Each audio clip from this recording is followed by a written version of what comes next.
Daily, weekly और monthly राशिफल के साथ साथ ज्योतिष, वास्तु, मंत्र आदि से जुड़ी वीडियोस रेगुलरली पाने के लिए चैनल को अभी सब्सक्राइब कीजिए और बेल नोटिफिकेशन पे भी क्लिक कीजिए ताकि नई वीडियो की नोटिफिकेशन आपको समय पर मिल जाए।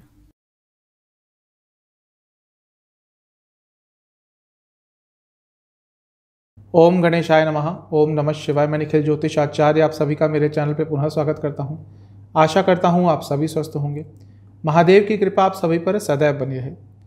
कर्क यानी कि कैंसर के लिए बृहस्पति वक्री हो रहे हैं 29 जुलाई को। एक बहुत ही महत्वपूर्ण ग्रह है, कुंडली के सबसे महत्वपूर्ण ग्रह इनको कहा जाए तो उसमें कुछ गलत नहीं होगा। नैसर्गिक शुभ ग्रह हैं और आपके लिए यानी कि कर्क के लिए तो बहुत ही इंपॉर्टेंट है क्योंकि भाग्य स्थान के स्वामी हैं। हर साल बृहस्पति वक्री होते हैं, ऑलमोस्ट 4 महीने के लिए ही रहता है ये जो उनका वक्री होना है, क्योंकि सूर्य से दूरी पर ये डिपेंड करता है कि वक्री कब होंगे, कितने देर के लिए होंगे। वक्री जब कोई भी ग्रह होता है उसका बल बढ़ जाता है। अगर हम षडबल की बात करें तो उसमें चेष्ट बल प्राप्त होता है। तो जब आपके लिए वक्री होंगे तो कई चीज़ों को प्रभावित करेंगे। कहाँ से देखें राशिफल? जैसा मैं हर बार कहता हूँ, यदि आप लग्न से ऑब्जर्व करेंगे राशिफल को अच्छे रिजल्ट मिलेंगे। दूसरा ऑप्शन, लग्न नहीं पता, उस केस में आप राशि से भी देख सकते हैं। नाम राशि से तभी देखें यदि आपको कंफर्म है कि आपका नाम आपकी राशि के अनुसार पड़ा हुआ है। एक उपाय भी अवश्य बताऊंगा वीडियो के अंत में, जिसके करने से आपके लिए जो बृहस्पति का वक्री होना है ये सकारात्मक फल ज़्यादा देगा और नकारात्मक फल यदि कुछ होंगे तो उसमें कमी आएगी। तो शुरुआत करते हैं कि कैसा रहेगा कर्क के लिए बृहस्पति का वक्री होना इस राशिफल का जनरल प्रेडिक्शंस के साथ। बात करेंगे जनरल प्रेडिक्शंस के साथ। आपके लिए बृहस्पति जब वक्री होंगे तो 9th हाउस में होंगे, अपनी ही राशि में होंगे। बहुत अच्छा राजयोग तो ये है ही, क्योंकि नवम भाव के स्वामी नवम भाव में ही रहेंगे। अब जब वक्री होंगे तो उनका बल बढ़ जाएगा। अब 9th हाउस के स्वामी हैं तो ये तो अच्छा है उनका बल बढ़ना, लेकिन ध्यान देने वाली बात यह है कि 9th हाउस के साथ उनका स्वामित्व 6ठे भाव का भी है, तो दोनों के फल देंगे। भाग्य स्थान में बैठे हैं अर्थात कई जगह पे भाग्य अचानक से साथ देगा। कई ऐसे काम जो आपके बन ही नहीं रहे थे, कुछ ना कुछ रुकावटें आ रही थी, जिनमें आपने उम्मीद छोड़ दी थी कि भाई अब ये काम मेरा नहीं होने वाला, उन सब चीज़ों में ये 4 महीने आपके लिए बहुत महत्वपूर्ण रह सकते हैं, क्योंकि वो सारे कार्य आपके पूरे हो सकते हैं। जैसा मैंने कहा, भाग्य कई जगह साथ देगा, लेकिन क्योंकि वक्री हैं बृहस्पति, भाग्य साथ तभी देगा जब आप मेहनत करेंगे। बिना मेहनत के इन 4 महीनों में कुछ नहीं होने वाला। मैं कई बार बता चुका हूँ, पहले भी वक्री ग्रह मेहनत कराते हैं। तो 9th हाउस में वक्री हो रहे हैं, मेहनत करने के लिए तैयार हो जाइएगा। जितना मेहनत करेंगे उसका 3 से 4 गुना फल अवश्य मिलेगा। मेहनत से पीछे हटे तो ये 4 महीने कोई लाभ प्राप्त नहीं होगा। धार्मिक स्वभाव थोड़ा बढ़ेगा आपका। धर्म के बारे में जानने की रुचि बढ़ेगी। कोशिश करेंगे कि धर्म को जानें, लेकिन उसके बारे में किसी से बात नहीं करेंगे, खुद ही जानने का प्रयास करेंगे। एक थोड़ा सा लज्जा रहेगी कि नहीं किसी को पता ना चल जाए कि मैं धार्मिक प्रवृत्ति की तरफ जा रहा हूँ। स्पेशली जो यंगस्टर्स हैं 35 से नीचे, उनके साथ ये ज़्यादा होने वाला है, क्योंकि आजकल क्या चल रहा है स्पेशली हमारे देश में, जो बच्चे होते हैं वो पूजा पाठ करना तो चाहते हैं, लेकिन क्योंकि उनको कूल नहीं कहा जाएगा उनके अपने पीयर्स में, उनके अपने दोस्तों में, इसलिए वो थोड़ा हिचकते हैं। लेकिन अब थोड़ा सा आपका इसके प्रति झुकाव ज़्यादा होगा। आध्यात्मिकता की तरफ, स्पिरिचुअलिटी की तरफ, पूजा पाठ की तरफ थोड़ा अवश्य बढ़ेंगे। अचानक से किसी धार्मिक क्षेत्र पर जाने के आपके योग बन सकते हैं। किसी शिव की नगरी में, काशी हो गया या कोई भी शिव की नगरी, उसमें जाने के बहुत ज़्यादा आपके योग बन रहे हैं। हो सकता है इन 4 महीनों में किसी ना किसी आप ऐसे धार्मिक क्षेत्र पे जा पाएँ। जहाँ काम करते हैं वहाँ पे थोड़ी इश्यूज आ सकते हैं, खैर उसके बारे में मैं आगे बात करूँगा करियर वाले सेक्शन में। यहाँ पर बैठकर बृहस्पति की दृष्टि रहेगी लग्न पर। आपका पूरा जो व्यक्तित्व है उसमें भी थोड़ा चेंज आएगा। वक्री हैं यानी कि अपनी चाल से हटे हुए हैं, थोड़ा स्वभाव आपका हट जाएगा, बदल जाएगा, क्योंकि लग्न पर दृष्टि है तो कई चीज़ों में परिवर्तन आएगा। आपके रहन सहन में, आपके काम करने के तरीके में, आपके शेड्यूल में, आपके खाने पीने के तरीके में, हर चीज़ में बदलाव आने वाला है। थोड़ा सा फ्लेक्सिबल रहेंगे तो आपके लिए बेटर रहेगा। सबसे बड़ा बदलाव आपकी मानसिकता पे आएगा। आप बहुत गहन सोच रखेंगे इस पूरे कालखंड में, बहुत चीज़ों के बारे में सोचेंगे और एक तरह से आने वाले 2-3 साल आपको क्या करना है उसकी प्लानिंग करेंगे और एक उसके संदर्भ में आपके मन में क्लैरिटी, आपके मस्तिष्क में क्लैरिटी भी आ जाएगी। बहुत अच्छी चीज़ है, लेकिन जैसा मैं कह चुका हूँ, वक्री हैं, लग्न पे दृष्टि है, मेहनत से पीछे मत हटिएगा, बहुत मेहनत करनी पड़ेगी आपको। नवी दृष्टि पंचम स्थान पे है ये बहुत अच्छा है। जैसा मैंने कहा, आध्यात्मिकता की तरफ जाएंगे। वह लोग जो मंत्र साधना करना चाहते थे, कई लोग हैं, मैं क्योंकि अभी तो थोड़ा बंद है, मैं पहले साधनाएं भी सिखाता था, अभी थोड़ा टाइम नहीं मिलता मुझे। मैं जानता हूँ कई लोग साधना करना चाहते हैं लेकिन उनको कोई गुरु नहीं मिलता, उनको कोई एक रास्ता नहीं मिलता कि किस तरह से करें। ये समय है, आपको रास्ता भी मिल जाएगा, शायद गुरु भी प्राप्त हो जाए, तो थोड़ा मुश्किल होता है आजकल, लेकिन अपने आप आपको कुछ ना कुछ प्राप्त हो जाएगा जिससे आप मंत्र साधना या कोई ना कोई और साधना कर पाएंगे। काफ़ी क्रिएटिव रहेंगे, किसी क्रिएटिव फील्ड में काम करते हैं, बहुत अच्छा समय है। मार्केटिंग में काम करते हैं, बहुत अच्छा समय है। इसके साथ ही वह दंपत्ति जो शिशु के लिए प्लानिंग कर रहे थे, उनके लिए भी ये समय 4 महीने का बहुत अच्छा रहेगा। मैरिज वाले सेक्शन में उस पर बात करूँगा। तो ओवरऑल तो आपके लिए बहुत अच्छा दिख रहा है। मेहनत से पीछे मत हटिएगा। जैसा मैंने कहा, अगर 100% मेहनत करेंगे तो 400% भाग्य आपका साथ देगा। समय अच्छा है, इसका लाभ कितना उठाना है, कितनी मेहनत करनी है, ये आपके ऊपर है। चलते हैं करियर की तरफ। पहले बात करते हैं जो लोग जॉब करते हैं। आपके 9वें स्थान में हो रहे हैं बृहस्पति वक्री। ठीक है, भाग्य का साथ मिलेगा, लेकिन 10वें से 12वें में है। अब जो लोग किसी MNC में काम करते हैं, बाहर से संबंधित काम करते हैं, समय अच्छा रहेगा, नो डाउट, लेकिन आपके क्लैशेस होंगे आपकी मैनेजमेंट से और आपके बॉसेस के साथ, और थोड़े नहीं, काफ़ी ज़्यादा होंगे। छोटी छोटी बातों पे क्लैशेस होंगे, और वो ज़्यादा तब होगा यदि आप अच्छा कर रहे हैं।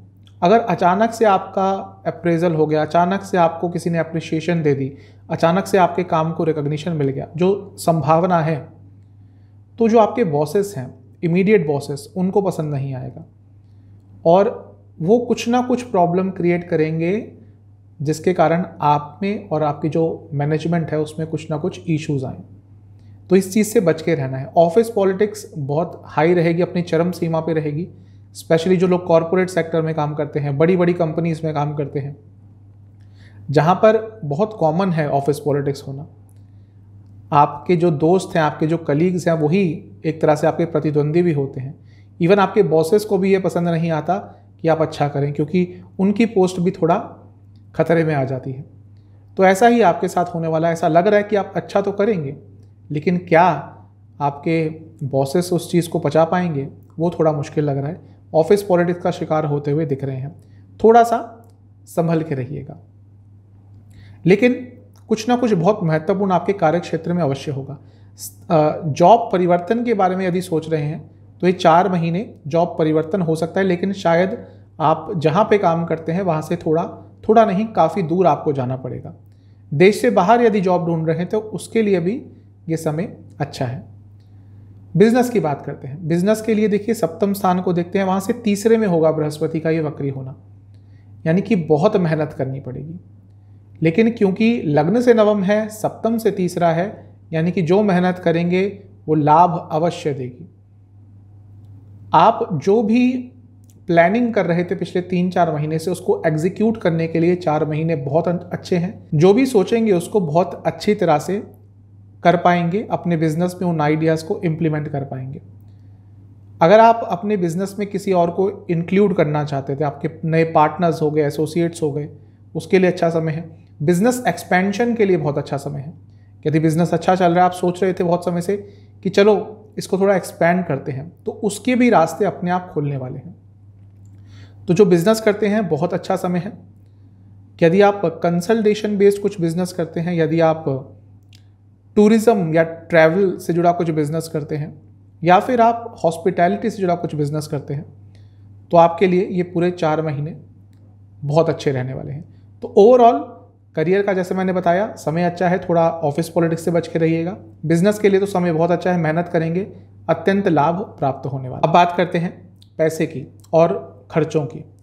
पैसा आएगा, पैसा तो ठीक ठाक आता हुआ दिख रहा है, उसमें कोई डाउट नहीं है, क्योंकि 11वें से 11वें में होंगे बृहस्पति वक्री, तो कहीं ना कहीं से तो प्रॉफिट आपको आएगा, पैसा आएगा। कुछ ऐसे सोर्सेज से पैसा आ सकता है जिसके बारे में आपने सोचा नहीं था, तो ये अच्छी चीज़ है। दूसरे भाव से अष्टम में होंगे, जो धन स्थान है, धन स्थान से अष्टम में वक्री हो रहे हैं, यानी कि अकस्मात धन लाभ होगा, कुछ रुका हुआ पैसा आ सकता है। इसके साथ ही कहीं पे इन्वेस्ट किया हुआ था, वहाँ से भी आपको लाभ प्राप्त हो सकता है। तो पैसे के लिए मैं ये नहीं कह रहा कि बहुत सारा लाभ होगा, लेकिन ठीक ठाक पैसा आप इस समय में कमा पाएंगे। जहाँ तक बात खर्चों की है, अच्छा, एक पीरियड जो जुलाई का रहेगा, 29 जुलाई से 15 अगस्त तक का, इसमें पैसा बहुत कमा सकते हैं, क्योंकि धनस्थान के स्वामी सूर्य हैं, उन पे दृष्टि रहेगी वक्री बृहस्पति की। उसके बाद 15 सितंबर से 15 अक्टूबर, क्योंकि उस समय सूर्य आ जाएंगे आपके तीसरे भाव में और बृहस्पति की सीधी दृष्टि रहेगी, तो वो एक महीना भी पैसा कमाने के लिए आपके लिए बहुत अच्छा है। खर्चा कहाँ कहाँ होगा? धार्मिक यात्राओं पर, जैसा मैंने शुरू में ही बताया था, आप जा सकते हैं, तो उस पर खर्चा होगा। घर में अनुष्ठान पे खर्चा होगा, पेरेंट्स पे कुछ खर्चा होगा। जो दंपति हैं, फैमिली प्लानिंग के बारे में सोच रहे थे, हो सकता है चीज़ें आपके लिए आगे बढ़ें, तो उस पर भी कुछ खर्चा होता हुआ दिख रहा है। इसके साथ ही अपने रख रखाव पे, अपने लाइफस्टाइल पर, अपने आप को और बेटर करने पे खर्चा होगा। और पढ़ाई पर कुछ शायद आप कुछ पुस्तकें खरीदें, कुछ पढ़ाई का सामान खरीदें, अपने आप को अपग्रेड करने के लिए, अपडेट करने के लिए कुछ पढ़ाई का सामान खरीदें, या किसी कोर्स में भी, पार्ट टाइम कोर्स में भी आप इन्वॉल्व होने के बारे में सोच सकते हैं, तो उस पर भी खर्चा आप थोड़ा बहुत करेंगे। लेकिन ये खर्चा एक तरह की इन्वेस्टमेंट ही होगी, तो इससे कुछ डरने की ज़्यादा बात नहीं है। अब चलते हैं लव लाइफ, मैरिड लाइफ की तरफ। सबसे पहले बात करते हैं नया रिलेशनशिप। नया रिलेशनशिप स्टार्ट हो सकता है, अच्छा समय है उसके लिए। थोड़ी शुरू में परेशानी आएगी, लेकिन 29 जुलाई के आसपास या फिर 2-3 हफ्ते बाद यदि आप ट्राई करते हैं, 29 जुलाई के आसपास मत कीजिएगा, 2-3 हफ्ते के बाद यदि आप अपने पर्सपेक्टिव पार्टनर से, जिनसे बातचीत चल रही है, उनसे बात करते हैं, तो चीज़ें आपके फेवर में जा सकती है। नो कॉन्टैक्ट सिचुएशन की भी जो सिचुएशन है, वो भी 29 जुलाई के बाद ठीक हो सकता है जहां बात एकदम बंद हो गई थी, वो बात दोबारा चालू हो जाए। जो लोग ऑलरेडी रिलेशनशिप में हैं, उनके लिए समय ठीक है। यदि आप शादी की तरफ बढ़ना चाहते हैं, तो इसमें ऐसा होगा कि आप दोनों में से एक थोड़ा पीछे हटने की कोशिश करेगा। आप भी हो सकते हैं, आपके पार्टनर भी हो सकते हैं। कमिटमेंट फोबिया जिसको कहते हैं, कि हाँ भाई रिलेशनशिप तक तो सब सही है, लेकिन जब आगे की बात होती है, शादी की बात होती है, तो किसी ना किसी एक पार्टनर के पाँव थोड़े से हिल जाते हैं, थोड़ा सा डर लगने लग जाता है, वैसा हो सकता है। इसीलिए यदि आपको शादी की बात करनी है, जो लोग रिलेशनशिप में और शादी की बात करना चाहते हैं, तो 29 जुलाई के बाद 2-3 हफ्ते के बाद ही कीजिएगा, क्योंकि वो पीरियड सेंसिटिव रहेगा 2-3 हफ्ते का। इसमें नहीं करेंगे तो अच्छा रहेगा। उसके बाद यदि आप अपने पार्टनर से इसके बारे में डिस्कशन करते हैं कि भाई चलो 3-4 साल हो गए, अब शादी की बात भी करनी चाहिए, पेरेंट्स से मिलना चाहिए, पेरेंट्स को इन्वॉल्व करना चाहिए, तो वो आपकी बात समझ जाएंगे और ये सब चीज़ें आराम से आगे भी बढ़ जाएंगी। वैवाहिक जीवन के लिए अच्छा समय है। यदि आप के बीच में बहुत प्रॉब्लम्स चल रही थी, आप थोड़ी सी भी मेहनत करेंगे, अपनी साइड से इनिशिएटिव लेंगे, चीज़ें बहुत आराम से सॉल्व हो जाएंगी इस 4 महीने के पीरियड में। जैसा मैंने शुरू में बताया था, वह दंपत्ति जो शिशु के लिए ट्राई कर रहे थे, उनके लिए समय बहुत अच्छा रहेगा।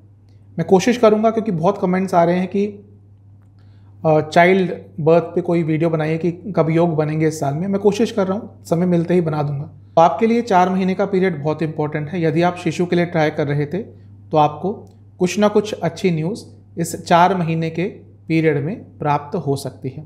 तो ओवरऑल अच्छा ही दिख रहा है लव लाइफ, मैरिड लाइफ के लिए। बात करते हैं स्टूडेंट्स की। स्टूडेंट्स के लिए इससे लाभकारी समय नहीं आ सकता। मैं ऐसा क्यों कह रहा हूँ? क्योंकि बृहस्पति पंचम से पंचम में बैठे हैं और पंचम पर नवी दृष्टि भी डाल रहे हैं। इससे अच्छा आपको क्या चाहिए? और ऊपर से वक्री भी हो गए हैं। मैं कई बार बता चुका हूँ, वक्री ग्रह मेहनत कराता है, तो वह स्टूडेंट्स जो मेहनत से पीछे नहीं हटते, उनके लिए तो गोल्डन पीरियड है। आपने जो मेहनत करके रखी थी, आपको लग रहा था यार इतनी मेहनत करने का क्या फ़ायदा, कुछ होना तो है नहीं, आप देखेंगे ये 4 महीने में आपकी मेहनत रंग लाएगी। कॉम्पिटिटिव एग्ज़ाम बहुत आराम से अच्छा उसमें परफॉर्म करेंगे। अब उसमें नौकरी पाना या एंट्रेंस लेना वो कई चीज़ों पे डिपेंड कर जाता है। आप भी जानते हैं कि पॉइंट से कोई कंपटीशन या कोई एग्ज़ाम या कोई जॉब छूट जाती है, क्योंकि आज के डेट में कंपटीशन का लेवल ही इतना है। लेकिन जो भी है आपका परफॉर्मेंस बहुत अच्छा रहेगा, रिजल्ट भी अच्छा आएगा। आगे की बात वो भाग्य पे डिपेंड करता है, उसके लिए जो इंडिविजुअल कुंडली है वो बहुत इंपॉर्टेंट हो जाती है। इसके साथ ही जो हायर स्टडीज़ करते हैं उनके लिए भी ये जो पूरा पीरियड रहेगा 4 महीने का बहुत इंपॉर्टेंट है। नवम स्थान को हायर स्टडीज़ के लिए देखा जाता है। तो आप बहुत मेहनत कर रहे थे लेकिन हायर स्टडीज़ से आगे बात नहीं बन रही थी, यानी कि जॉब नहीं लग रही थी, आप कोई और इंटर्नशिप कोई अप्रेंटिसशिप करना चाहते थे वो नहीं प्राप्त हो रही थी, आप देश से बाहर जाकर अपनी स्टडी को कंटिन्यू करना चाह रहे थे, आप चाह रहे थे कहीं से कोई इंटर्नशिप का ऑफर आ जाए बाहर से जहाँ पे ज़्यादा पैसा भी ना लगे और आपका स्टडी भी हो जाए। इन सब चीज़ों में भी आपको कुछ बहुत अच्छे रिजल्ट्स इन 4 महीने में प्राप्त हो सकते हैं। तो ओवरऑल स्टूडेंट्स के लिए बहुत अच्छे 4 महीने हैं, लाभ उठाइएगा। बात करेंगे सेहत की। मैं बहुत बार बता चुका हूँ, वक्री ग्रह सेहत की प्रॉब्लम तो देते हैं। आपके लिए क्यों ज़्यादा इंपॉर्टेंट हो जाएगा? क्योंकि सीधा लग्न पर 5वीं दृष्टि है। तो क्या क्या प्रॉब्लम्स हो सकती हैं? सबसे पहले तो बॉडी फैट बढ़ेगा। कर्क लग्न और राशि के जातक, इनकी थोड़ी टेंडेंसी होती है जैसे जैसे एज ज़्यादा होती है, स्पेशली 25 के बाद 30 के बाद वेट जल्दी पुट ऑन करते हैं। और अभी वक्री हैं बृहस्पति, वसा यानी कि फैट के कारक हैं बॉडी में, तो आपकी बॉडी का जो फैट है वो थोड़ा बढ़ जाएगा। कंट्रोल कीजिएगा क्योंकि उसके साथ फिर कई बीमारियां भी अपने साथ में ही वो लेके आता है। जॉइंट्स में बहुत पेन रहेगा। जिनको यूरिक एसिड की प्रॉब्लम रहती है, यूरिक एसिड के थ्रू जो जाते हैं जिनको प्रॉब्लम होती है उनको पता है कि जॉइंट्स में कितना पेन रहता है। तो वो इशू यदि आपको ऑलरेडी है तो वो भी बहुत दिक्कत देने वाला है। एसिडिटी की प्रॉब्लम बहुत बार रहेगी, इसको लाइटली मत लीजिएगा। एसिडिटी की प्रॉब्लम आगे चलकर बहुत प्रॉब्लम्स क्रिएट करती है। यदि कुछ ज़्यादा ही इश्यूज़ हो रहे हैं तो किसी को दिखा लीजिएगा। आयुर्वेद में इसका बहुत अच्छा इलाज है, अवपित्त कर चूर्ण आदि होता है, तो वो भी ले सकते हैं। लेकिन खैर मैं उसमें कोई एक्सपर्ट नहीं हूँ, लेकिन अगर एसिडिटी होती है तो आप उसके बारे में किसी से सलाह ले सकते हैं। इसके साथ ही आपको इंटेस्टाइन के एरिया में कुछ प्रॉब्लम्स हो सकती है, पेनक्रियास के एरिया में कुछ प्रॉब्लम हो सकती है। तो सेहत के हिसाब से थोड़ा नकारात्मक दिख रहा है। मैंने जैसे कहा लग्न पे प्रभाव रहेगा तो कुछ ना कुछ ये इश्यूज आपको तंग कर सकते हैं। आपके लिए उपाय क्या है? आपको 29 तारीख या उससे 1-2 दिन पहले किसी भी मंदिर में चावल, चीनी, गुड़ और सरसों के तेल का दान करना है। चावल, चीनी, गुड़, सरसों का तेल, कितना आपकी क्षमता आपकी इच्छा पर डिपेंड करता है। और क्या करना है आपको? किसी भी शिव मंदिर में जाइएगा, थोड़ा सा चंदन घिसिएगा, वो जो चंदन घिसने वाला होता है उसमें थोड़ा केसर मिला लीजिएगा, अच्छी तरह से घिसिएगा। पूरे शिव परिवार पे आपको चंदन और केसर का विलेपन करना है और फिर वहाँ बैठकर आपको शिव पंचाक्षर स्तोत्र का पाठ करना है। नहीं कर सकते पाठ क्योंकि संस्कृत में है, अगर उच्चारण सही नहीं होता तो कोई बात नहीं, केवल वहाँ बैठकर उसको सुनिए और उसके बाद शिव चालीसा का 3 बार पाठ कीजिए। ये कर लेंगे, पूरा उपाय आपके लिए ये जो बृहस्पति हैं ये बहुत अच्छे फल अवश्य देंगे। चैनल पे नए हैं तो सब्सक्राइब कर लीजिए, वीडियो को लाइक कर लीजिए। मिलता हूँ अगली वीडियो में, तब तक के लिए ओम नमः।